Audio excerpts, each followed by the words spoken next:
it's a huge diplomatic win for India. Qatar has released 8 ex-Indian Navy officers who were detained in the Gulf country.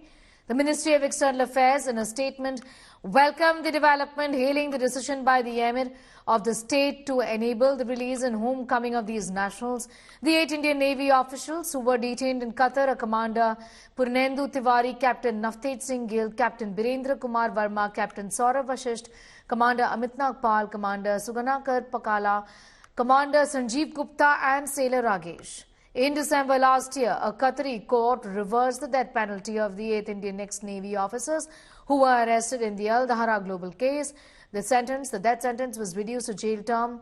The development came after Qatar's court of first instance accepted an appeal filed by the Indian government against the death sentence awarded to the ex-Navy officers. The Indian Navy veterans returned to Delhi thanking Prime Minister Modi for his intervention in this case. वाकई बहुत खुशी हो रही है कि वापस India पहुंच गए हम सेफ एंड साउंड और definitely honourable prime minister Shri Modi को धन्यवाद करना चाहेंगे कि उनके पर्सनल इंटरवेंशन से ये पॉसिबल हुआ और गवर्नमेंट ऑफ कतार के हिज एक्सेलेंसी द अमीर को कि उन्होंने ये होने दिया एंड बस यही बोलना चाहेंगे. Thank you very much. Without the intervention of Prime Minister Modi, it wouldn't be. आज हम आपके सामने खड़े नहीं हो रहे होते अगर इंटरवेंशन नहीं होता at that level, highest level. And specially government of India, उनके अथक प्रयास से कि वो कंसिस्टेंटली लगे रहे and we are there in front of you. Thank you. Same thing, very thankful to the government and prime minister Modi कि हम लोग बाहर आ सके और वापस अपने कंट्री में आ सके. Thank you so much.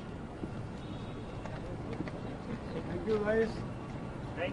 Let's have 3 cheers for India. Hip hip! Hooray! Hip hip! Hooray! Hip hip! Hooray! Bharat माता की जय! भारत माता की जय! भारत माता की जय! Thank you. All right, Minister Meenakshi Lekhi has spoken to India today. Let's take a listen.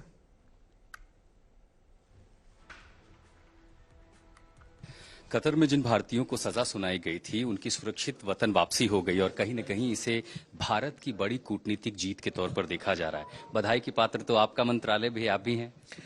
बधाई के पात्र भारतीय हैं और हम प्रधानमंत्री जी का धन्यवाद देना चाहते हैं कि उनकी इंटरवेंशन के बाद जो है ये संभव हो पाया. और जो अमीर हैं कतर के, उनका भी आभार कि उन्होंने ये काम किया. आपको लगता है कि 2 तारीख को जो मीटिंग हुई थी प्रधानमंत्री की उनके साथ, कहीं न कहीं वो एक मील का पत्थर रहा? उस मुलाकात के बाद परिस्थितियां काफी बदली क्योंकि जो बिल्कुल बहुत मुश्किल लग रहा था उसमें सफलता मिली.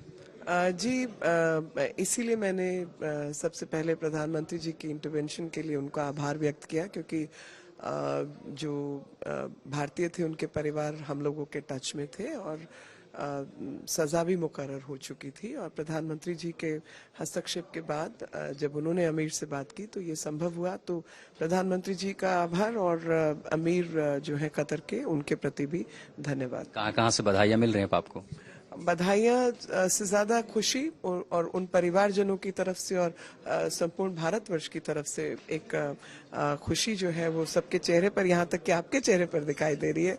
भारत में कोई भी अच्छी चीज होती है तो हर भारतीय का मन जो है प्रसन्नता से भर जाता है. और एक बार को लगा था कि उम्मीद टूट सकती है क्योंकि डेथ पेनल्टी मिलना और उसके बाद उन्हें सुरक्षित वापसी ले आना, चिंता थी मन में कहीं? नहीं, चिंता तो हर वक्त बहुत अलग अलग भावनाओं के थ्रू हम लोग सब लोग गुजरे हैं.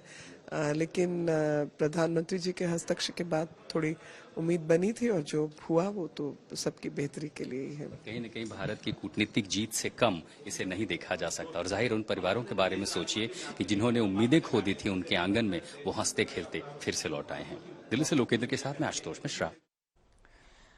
All right, let's tell you the details of this case. Now, what really happened in this matter? We're getting you the timeline first. Remember, on the 30th of August 2022, ex-Navy officers were detained in Qatar. Moving on to the month of October 2023 again, 26th of October to be precise, Qatar court awarded death sentences, leading to a lot of uproar and tensions back home here in India. Now again, in the month of October, the Ministry of External Affairs, the Government of India, announced legal help also to the detained ex-Navy officers. In the month of November, the MEA legal team obtained details of the charges. Again, in the month of November 2023, to be precise, on the 24th of November, the Qatar court accepted India's appeal. 1st of December, the Prime Minister met Qatar's Amir on the sidelines of the COP28 summit in Dubai. Around that time, a lot of talk about the Prime Minister expressing grave concerns about this. On the 28th of December, Qatari court reversed the death penalty. Again, on the 12th of February, which is this morning, we got the news of the fact that Qatar has freed 8 of the ex-Navy officers. The Ministry of External Affairs, in a statement, welcomed these developments. A reaction coming in from Minister Anurag Thakur. Let's take a listen. साथ की वतन वापसी भी हुई है, एक कूटनीति जो भारत की दोबारा कामयाब हुई है, इस पे क्या कहना है? देखिए, सबसे पहले तो मैं कहूंगा प्रधानमंत्री मोदी जी का बहुत बहुत आभार। मोदी है तो मुमकिन है। आज से 45 दिन पहले इनकी फांसी की सजा को उम्र कैद में बदल दिया गया था और अब भारत के नौसैनिक अधिकारियों को उनको वापस यहां पर लाकर एक दिखाया है कि हर एक जान की कीमत, हर भारतीय की जान की कीमत है। ये मोदी सरकार है। तभी तो ऑपरेशन गंगा में यूक्रेन से लगभग 27,000 भारतीय छात्र छात्राओं को सुरक्षित निकाला गया। दुनिया के किसी भी कोने में युद्ध हुआ हो या संकट आया हो, भारत के लोगों को सुरक्षित निकाल कर लाया गया। नेपाल में अर्थक्वेक हुआ, तब भी एक जान को बचाया गया। अफगानिस्तान में अगर तालिबान का कब्जा हुआ तो तब भी जहां एक और हजारों सिख परिवारों को निकाला गया, वहीं पर जो हमारे गुरु ग्रंथ साहब हैं उनको भी विशेष विमान से उनको लाने का काम किया। 10 वर्षों में यही बदला है कि भारत की साख बढ़ी है, भारत का मान सम्मान बढ़ा है, भारत के हर नागरिक की जान की कीमत इसकी बड़ी है। ये अपने आप में दिखाता है कि मोदी जी ने भारत का मान सम्मान तो बढ़ाया ही है, हर भारतीय की जान की कीमत, वो भी शायद पहले की सरकारों में उतनी तवज्जो नहीं मिलती थी, आज हर जान की कीमत है।